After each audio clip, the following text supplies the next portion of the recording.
Have you ever felt too insignificant to make a difference? In the late 18th century, a young woman laid in bed every night, fearing her family would be destroyed. The Revolutionary War and a smallpox epidemic were raging around them, slaughtering thousands, while her husband was hundreds of miles away, creating a new nation.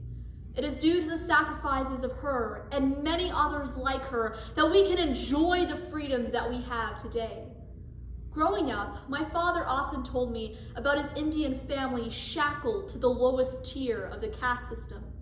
With this legacy, I gained a deep appreciation for our founding fathers and mothers who laid their lives on the line for our liberties. However, we may often wonder, are we confined to a caste that society dictates for us? In order to answer this question, let us take a closer look into the life of this young woman, Abigail Adams, and understand what she stands for. Let us better understand her life experiences. Then we will take a closer look at the current state of society today, and finally we will see if we are ever too insignificant to make a difference. Abigail Adams was self-educated at home because she was unable to gain a formal education. Her dearest friend, her husband John Adams, was often hundreds or thousands of miles away, laboring to create a new nation. Meanwhile, she remained at home, caring for their young children, handling the farm, and maintaining her husband's business matters alone through many hardships. Yet they remained as close as possible, exchanging over 1,100 letters on topics ranging from their children, farm finances, education, women's rights, the monarchy, constitution, slavery, and much, much more. These letters have become some of our most valuable insights into American history. However, she did not allow society to constrain her to the roles of merely being an exceptional wife and mother, but went above and beyond as a political firebrand. She abhorred slavery, championed education rights for women, and advocated the importance of education for the youth in order to preserve our liberties.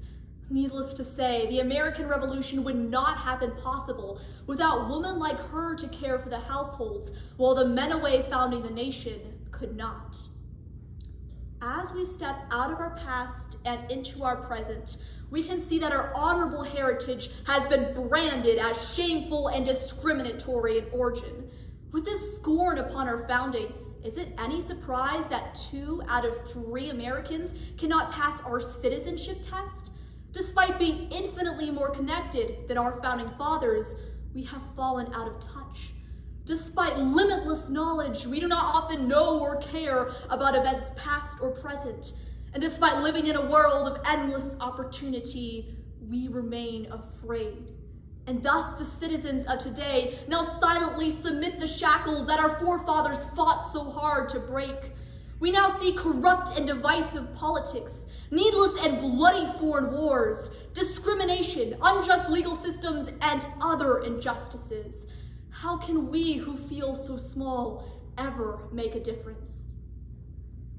In conclusion, Abigail Adams rejected a life of tranquility, stability, and nobility, and embraced a life of hardship, honor, and heritage.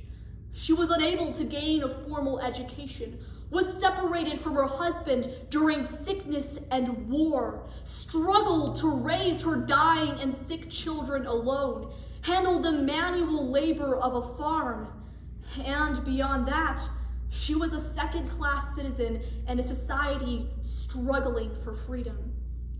However, she strongly supported our leading founding fathers. She sought out education and was a spokesperson for liberty, and she raised a president to continue these very virtues.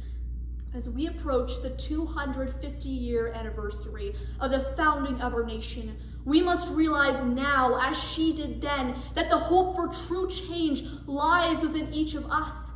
Do we open our eyes to become more engaged with the world around us? Do we embrace the knowledge available to us and become relevant to events both past and present? And most importantly, do we pass on these great virtues to our next generation?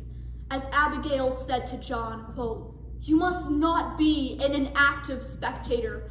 We hear too many high-sounding words and too few actions to correspond with them," end quote. Let us not allow the invented caste systems of society to break the great freedoms of our country. As said by John Adams, quote, "Posterity, you will never know how much it cost our present generation to preserve your freedoms. I hope you will make a good use of them," end quote. Our founders were willing to die for these very truths. Are we willing to live for them? Thank you.